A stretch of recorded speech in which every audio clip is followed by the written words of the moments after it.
So let's have an unveiling, shall we? Good. Okay, brilliant. Thank you. We're the only party in this campaign saying Britain should have a trade relationship with Europe, but not membership of European Union. And directly as a consequence of that, we're the only party in this election that is actually offering a solution to the immigration crisis. The other parties who want to stay as members of the Union cannot offer that. And directly as a consequence, we're the only party that can promise £3 billion more for the National Health Service without adding to borrowing from money that we're saving in EU contributions. And we're the only party saying we don't think Britain being the biggest giver of foreign aid is a proud national achievement. We view it rather as a waste of money. We want to save £10 billion a year from our foreign aid budget, use some of it to cut the deficit and some of it to help our armed forces who are desperately short of cash.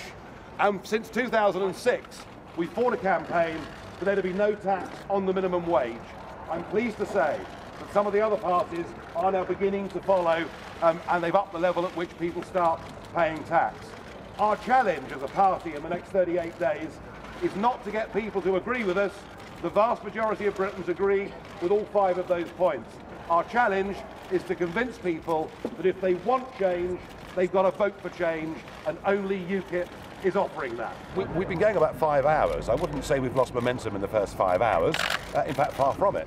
You know, what we've done with this pledge card is to reiterate the key points upon which we're going to fight this campaign, to say to the British public, Ukip is completely distinct with every single one of those policies. We know all 5 of those have majority support in the opinion polls.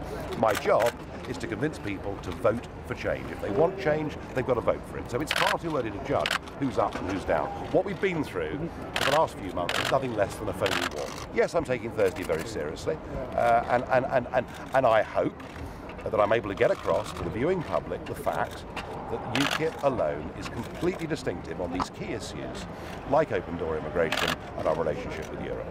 How will you judge this to have been a success? What is the benchmark of success? Well, the benchmark is to win, you know, a decent, respectable number of MPs in Parliament. Which is? You're the commentator.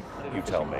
Well, I mean, if I'm asking you, what number of seats? All I've said is we have to win more than a handful. I've been saying that for the last 6 months. I'll stick with it. And a handful is how many? We'll have to see.